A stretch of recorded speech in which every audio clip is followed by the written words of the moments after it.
Hi എല്ലാവർക്കും Mallu serial റിവ്യൂയിലേക്ക് സ്വാഗതം. അപ്പോൾ നമ്മുടെ ഗൗതം ഓഫീസിൽ വന്നപ്പോൾ സ്റ്റാഫ് അപമാനിച്ച് സംസാരിക്കുകയായിരുന്നല്ലോ. അങ്ങനെ ഇഷ്യൂ ഒക്കെ ഉണ്ടായി, പോലീസ് വന്നിട്ടുണ്ട്. അങ്ങനെ പോലീസിനെ നിധി മറ്റ് സ്റ്റാഫുകളൊക്കെ പറഞ്ഞ് കാര്യങ്ങളൊക്കെ ബോധ്യപ്പെടുത്തിയിട്ട് ആ പ്രശ്നമുണ്ടാക്കി 2 പേരെയും കൊണ്ടിട്ട് പോലീസ് പോകുന്നുണ്ട് കേട്ടോ.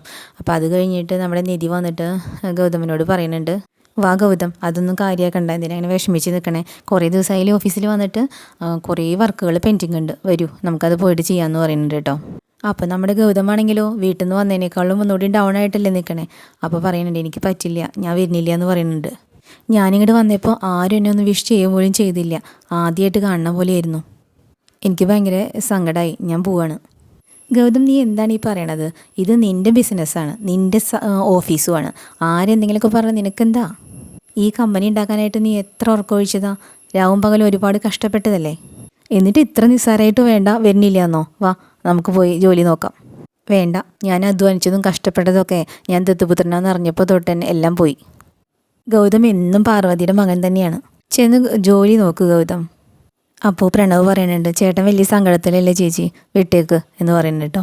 ഇല്ല പ്രണവ്, ഇപ്പോൾ നമ്മൾ വിട്ട് കഴിഞ്ഞാൽ ആദ്യം ഓഫീസിൽ വരില്ല എന്ന് പറയും, പിന്നെ വീണ്ടും പുറത്തിറങ്ങാണ്ടാവും, പിന്നെ റൂമിൽ തന്നെ ഇരിപ്പാവും, അത് ബുദ്ധിമുട്ടാവും, അങ്ങനെ വിടാൻ പറ്റില്ലല്ലോ. അങ്ങനെ പറഞ്ഞിട്ട് നമ്മുടെ നിധി ഗൗതത്തിനെ വിളിച്ചു കൊണ്ട് പോകുന്നുണ്ട് കേട്ടോ. കൊണ്ടുപോയിട്ട് MD ചെയറിൻ്റെ അവിടെ എത്തിയിട്ട് അവിടെ നിൽക്കുന്നുണ്ട്. പിന്നാലെ പ്രണവും പോയിട്ടുണ്ട്. അപ്പോൾ ചെയറിൽ അവിടെ എത്തിയിട്ടും നമ്മുടെ ഗൗതം നിൽക്കണില്ല, ഇരിക്കണില്ല കേട്ടോ. അത് ചെയറിലിങ്ങനെ നോക്കിക്കൊണ്ടിരിക്കുകയാണ്. അപ്പോൾ പ്രണവ് ചോദിക്കേണ്ടത്, എന്താ ചേട്ടൻ അങ്ങനെ നോക്കി നിൽക്കണേ, ഇരിക്കുമോ, ഇരുന്നിട്ട് ആദ്യം ഫ്രഷായ പോലെ തന്നെ ജോലി ആരംഭിക്കൂ. അപ്പോൾ ഗൗതം ഇരിക്കാനായിട്ട് ഇങ്ങനെ പോവും. എന്നിട്ട് വീണ്ടും ചെയർ പിടിച്ചിട്ട് നിന്ന് ആലോചിക്കും. നേരത്തെ വഴക്കുണ്ടാക്കിയ സ്റ്റാഫുകൾ പറഞ്ഞില്ലേ, MD എന്ന് പറഞ്ഞ ഇവിടുത്തെ MD എന്ന് പറഞ്ഞ മമ്മിയും ഡാഡിയും, അത് അച്ഛനമ്മ ഇല്ലാത്തവനാന്ന് പറഞ്ഞില്ലേ, അതിങ്ങനെ ആലോചിക്കും കേട്ടോ. അപ്പോൾ ആകെ വിഷമിച്ചിരിക്കും. എന്നിട്ട് പിന്നെ നിധിയോട് പറയില്ലേ, നിധി എനിക്കിതിലിരിക്കാൻ പറ്റില്ല. എന്താ ഗൗതം ചോദിക്കണ്ട കേട്ടോ നിധി. അപ്പോൾ പറയണ്ടേ, ഇത് എനിക്ക് ഇപ്പോൾ എൻ്റെ പഴയ ഓഫീസ് മാതിരി തോന്നുന്നില്ല, എല്ലാം വേറെ എന്തോ പോലെ തോന്നുന്നു, വേറെ ആരുടെ ഒരു ഓഫീസ് പോലെയാണ് എനിക്ക് തോന്നണത്. ഇല്ല, എന്നെക്കൊണ്ട് ഇവിടെ ഇരിക്കാൻ പറ്റില്ല. പ്രണവ് ഉണ്ടല്ലോ, അവനിരിക്കട്ടെ, അവനിരുന്നിട്ട് നോക്കട്ടെ കാര്യങ്ങളൊക്കെ, വാ നമുക്ക് വീട്ടിൽ പോവാം. അപ്പോൾ പ്രണവ് പറയുന്നുണ്ട് നിധിയുടെ അടുത്ത്, വേണ്ട എടുത്തി, ഒരുപാട് പ്രഷർ കൊടുക്കണ്ട, ഒക്കെ തന്നെ ശരിയായിക്കോളും, അവരിഷ്ടത്തിന് വിടുപ്പോൾ. അപ്പോൾ ഗൗതമിനെ പിടിച്ചിട്ട് നിധി പറയുന്നുണ്ട്, ഇതിനൊക്കെ കാരണം CKC ആണ് ഗൗതം. ഇന്ന് നീ ഓഫീസിലേക്ക് വരുന്ന എങ്ങനെയാണാവോ അവനറിഞ്ഞത്, കണ്ടില്ലേ, കറക്റ്റ് ഓഫീസിലേക്ക് വരുന്ന സമയത്താണ് അവർ റെഡി ആയിട്ട് നിൽക്കുന്നത് പ്രശ്നം ഉണ്ടാക്കാൻ വേണ്ടിയിട്ട്. ആ CKCനെ വെറുതെ വിടരുത്, ഈ ഒരു ചാൻസ് മുതലെടുത്തിട്ട് നമ്മുടെ കുടുംബത്തിൽ മൊത്തം പ്രശ്നം ഉണ്ടാക്കും. ശരി ഗൗതം, ഇന്നിപ്പോൾ നിൻ്റെ മനസ്സ് എപ്പോഴാണോ ഫ്രീ ആവണേന്ന് വെച്ചാൽ അപ്പോൾ വന്നിട്ട് ജോലി തുടങ്ങിയാൽ മതി, വാ നമുക്ക് വീട്ടിൽ പോകാമെന്നും പറഞ്ഞിട്ട് തിരിച്ച് കൊണ്ടുപോകുന്നുണ്ട് കേട്ടോ നമ്മുടെ ഗൗതത്തിനെ. അപ്പോൾ നമ്മുടെ പ്രണവ് കസേര നോക്കി നിന്നിട്ട് പറയുന്നുണ്ട്, അധികം വൈകാതെ തന്നെ ചേട്ടൻ്റെ മനസ്സ് ഫ്രീ ആവട്ടെ, അപ്പോൾ എപ്പോഴായാലും ചേട്ടൻ തിരിച്ചു വന്നിട്ട് ഈ കസേരയിലിരിക്കണം.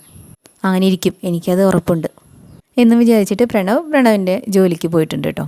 അപ്പോൾ ഈ സമയത്താണെങ്കിൽ നമ്മുടെ ശിവാനിയും CKCയും ജ്യോതിർമയും കൂടിയിട്ട് റോഡിൽ നിന്ന് വർത്തമാനം പറയണം കേട്ടോ. ഒരു റോഡ് സൈഡിൽ നിന്നിട്ട് വർത്തമാനം പറയണ്ട. അപ്പോൾ CKC പറയുന്നുണ്ട്, കണ്ടോ ശിവാനി, ഇന്ന് ഓഫീസിലെ ആൾക്കാരെ വെച്ചിട്ട് അവനെ മാനം കെടുത്തിയിട്ടുണ്ട്, ഇനി എന്തായാലും അവൻ ഓഫീസിലേക്ക് വരാൻ പോകണില്ല എന്ന് പറയുന്നുണ്ട് കേട്ടോ. അപ്പോൾ ശിവാനി പറയുന്നുണ്ട്, വളരെ താങ്ക് യു അങ്കിൾ, ഞാൻ പേടിച്ചിരിക്കുകയായിരുന്നു, ഇനിയിപ്പോൾ വന്നിട്ട് പഴയ പോലെ തന്നെ ബിസിനസ് തുടങ്ങുമെന്ന് പേടിച്ചിരിക്കുകയായിരുന്നു, എന്തായാലും അതിൻ്റെ അങ്കിൾ തടയിട്ടത് വളരെ നന്നായി. അപ്പോൾ CKCയുടെ ഭാര്യ പറയുന്നുണ്ട്, ശിവാനി, അവൻ നിനക്ക് മാത്രമല്ല ഞങ്ങൾക്കും പ്രശ്നം തന്നെയാണ്, ഈ ഒരൊറ്റ പ്ലാൻ കൊണ്ട് നമുക്ക് 2 പേർക്കും നല്ല ലാഭമായി. അപ്പോൾ നിധിയും ഗൗതമാണെങ്കിൽ തിരിച്ചിങ്ങനെ പോയിക്കൊണ്ടിരിക്കുകയാണ് കേട്ടോ.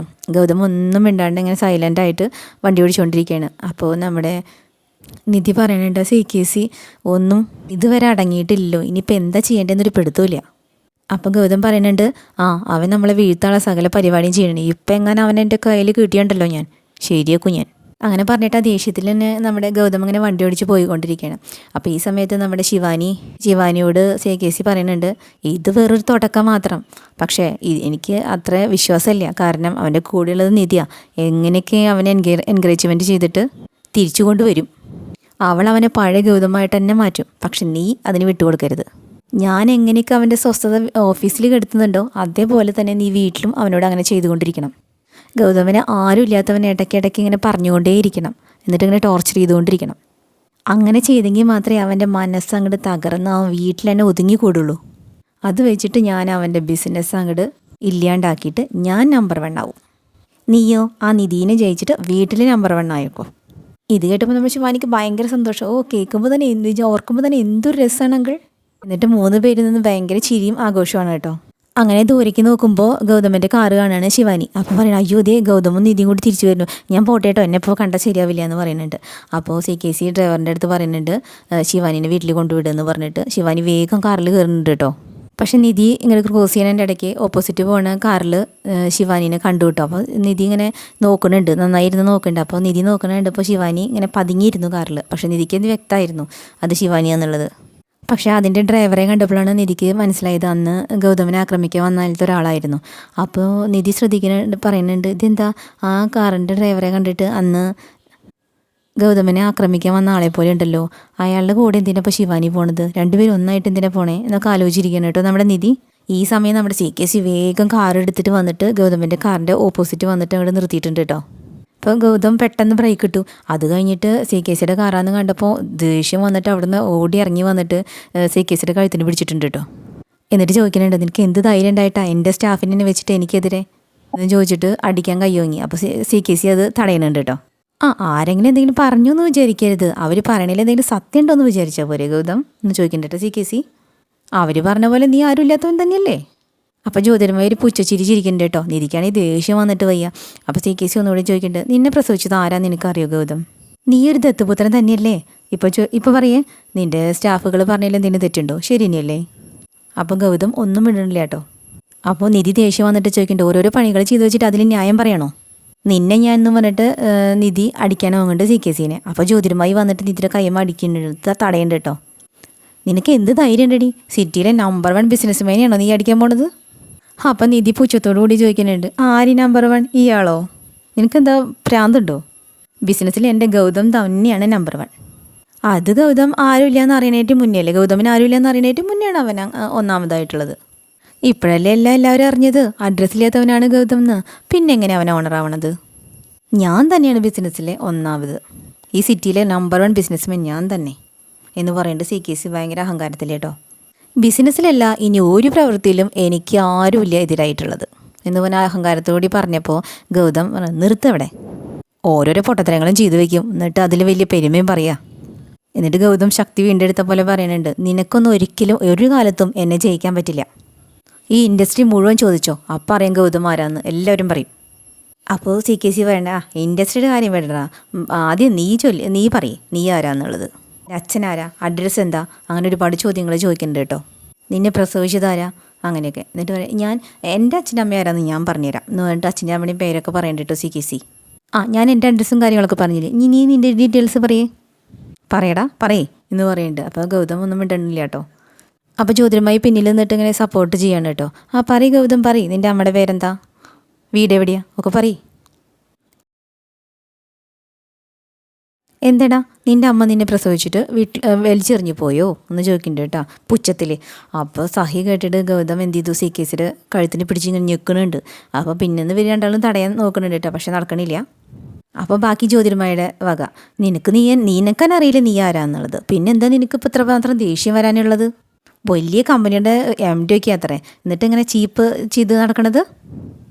നിന്നെയൊന്നും പറഞ്ഞിട്ട് കാര്യമില്ല, നല്ല വയറ്റിൽ ജനിക്കണമായിരുന്നു, അപ്പോഴേ മര്യാദ എന്താണെന്നൊക്കെ അറിയുള്ളൂ. നിൻ്റെ നടപ്പും ഭാവം കണ്ടാൽ തന്നെ അറിയാം നിൻ്റെ ജനനം തന്നെ ശരിയല്ല എന്നുള്ളത്. ഇങ്ങനെ ഭയങ്കരമായിട്ട് പുച്ഛിക്കുന്നുണ്ട് കേട്ടോ ജ്യോതിർമയി. ഇത് കേട്ടതും നിധിയുടെ സമനില ഫുള്ളും പോയി. നിധി ചെന്നിട്ട് 2 പെട അപ്പുറത്തും ഇപ്പുറത്ത് 2 കവളത്ത് അങ്ങോട്ട് കൊടുത്തപ്പോൾ CKC ചെന്നിട്ട് തടയാനായിട്ട് ശ്രമിക്കുന്നുണ്ട്. പക്ഷേ CKCയുടെ നേരെ വിരലിൽ ചൂണ്ടിയിട്ട് നിധിയിൽ നിൽപ്പുണ്ട്. അതിൽ CKC അവിടെ തന്നെ നിന്നു.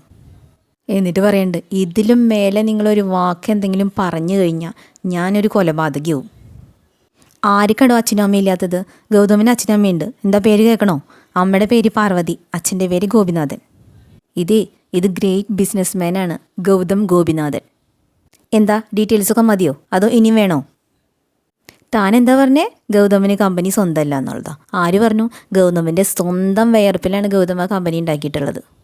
നിന്നെ മാതിരി മറ്റുള്ളവരുടെ മുതൽ അടിച്ച് മാറ്റിയിട്ടുണ്ടാക്കിയിട്ടുള്ളതല്ല, അത് സ്വന്തം കഴിവ് കൊണ്ടും പ്രയത്നം കൊണ്ടും ഉണ്ടാക്കിയെടുത്തിട്ടുള്ളതാണ്. ഇത്ര കാലം ഗൗതമിനോട് എതിരിട്ട് തോറ്റിട്ട് ഇപ്പോൾ ഇത് ദത്തെടുപ്പിൻ്റെ കാര്യം പറഞ്ഞിട്ട് ഇമോഷണലായിട്ട് അറ്റാക്ക് ചെയ്തിട്ട് ജയിക്കാമെന്ന് വിചാരിച്ചോ, അത് ഞാൻ ജീവിച്ചിരിക്കുന്നവരേക്ക് നടക്കില്ല. ഇപ്പോൾ ചെയ്ത പോലെ വല്ല തെണ്ടിത്തരങ്ങളും ഇനി മേലാൽ ചെയ്യുകയാണെങ്കിൽ നിങ്ങളുടെ മരണം വരുമെന്ന് ഞങ്ങൾ കാത്തിരിക്കില്ല, ഞങ്ങൾ തന്നെ നിങ്ങളെ കൊല്ലും. നീ എന്താ വിചാരിച്ചത് ആൾക്കാരെ വെയിറ്റ് ചെയ്യുമാതിരി പരിപാടികൾ ചെയ്തു കഴിഞ്ഞാൽ ഗൗതം അങ്ങോട്ട് താഴേക്ക് പോകുന്നു? അത് സ്വപ്നത്തിൽ കൂടി നടക്കില്ല. ഇനി ഇതിലും മേലെ ഉയരങ്ങളിൽ ഞങ്ങൾ പോകും. അങ്ങനെ പറഞ്ഞൊരുപാട് ദേഷ്യപ്പെട്ടിട്ട് ഗൗതമും നിധിയും കൂടിയിട്ട് വണ്ടി എടുത്ത് പോകുന്നുണ്ട് കേട്ടോ. അപ്പോൾ ഗൗതം കുറച്ചും കൂടി സ്ട്രോങ് ആയിട്ടുണ്ട് CKCയെ കണ്ടപ്പോൾ.